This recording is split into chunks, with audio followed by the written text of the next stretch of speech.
This one's wife. What will she use the children for?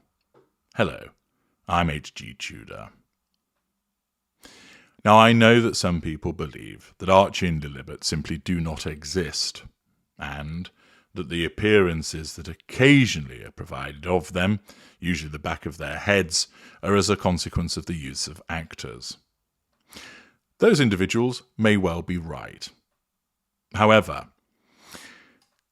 it is more likely that the children do exist, but their existence may well have come via surrogate. See parts passim for that. But on the assumption that these two children do exist, what is it that this one's wife will use the children for? After all, we know that because this one's wife is a narcissist, the children, like anybody else in her life, are simply appliances. So far, very little has been seen of them. Usually there's a photograph of the back of the head. Earlier, we saw perhaps more of Archie when he was first born. There was the instance of filming him when she was reading to him and he had a rather full nappy diaper on. And of course, many people commented about the fact that he wasn't correctly dressed and how awkward he seemed to be, almost as if he wasn't used to her presence.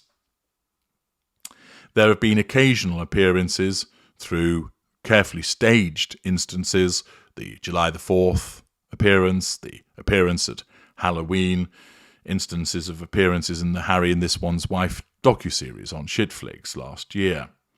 But for the most part, they've remained hidden away, which of course lends some degree of credence to the suggestion that they don't actually exist. Ordinarily, the narcissist will utilize a child as a little mirror, little offshoots of the narcissist. The narcissist will commandeer all of the attributes and achievements of that child and make it all about the narcissist. For instance, if the child excels at some kind of sport, that's down to the narcissist. Oh, he gets that from me, declares the proud parental narcissist. Academic achievement is as a consequence of the intelligence of the narcissist. Their proficiency at violin, yes, she's always been musical, that is something that I've always possessed, and I've always encouraged her. Accordingly, the narcissist commandeers those attributes of their child and utilizes for themselves to make them look good.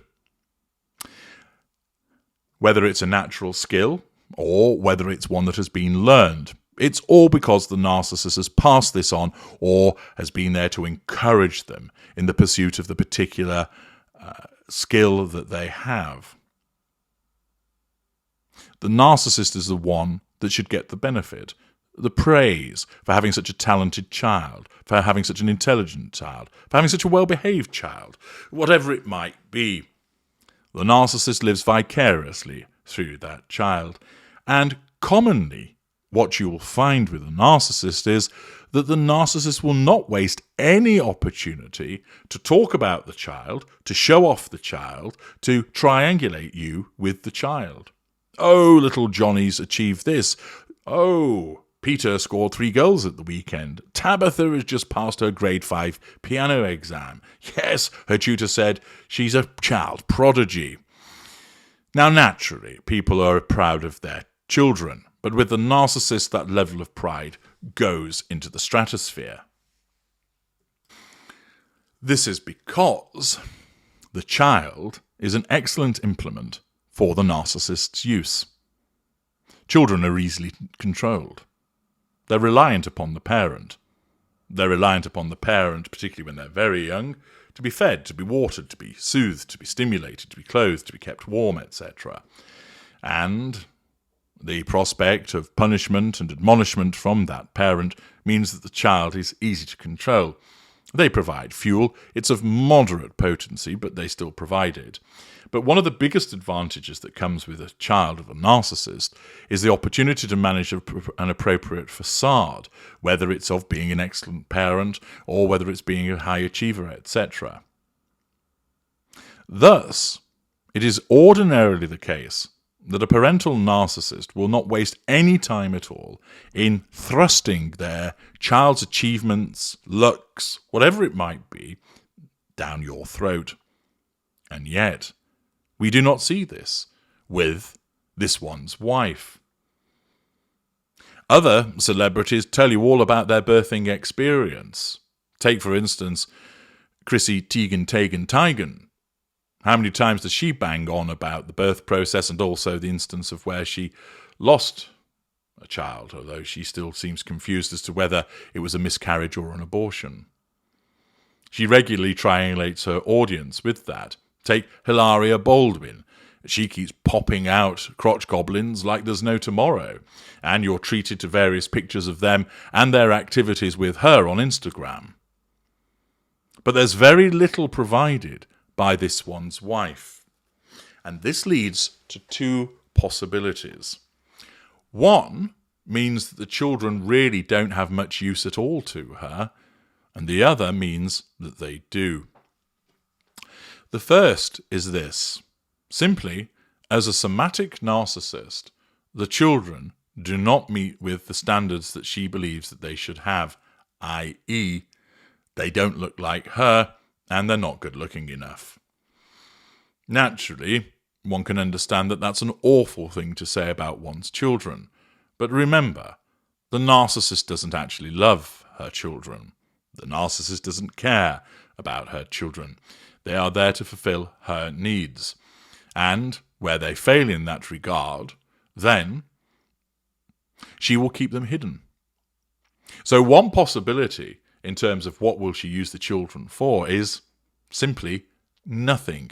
Just occasional glimpses, usually of the back of their heads, which is all about, look, I'm doing something with the child because I'm a good parent, and thus it manages the facade.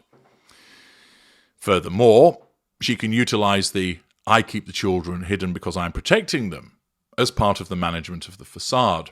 But the real reason could be that they simply don't meet with her approval, either because of the way that they look or perhaps the way that they behave.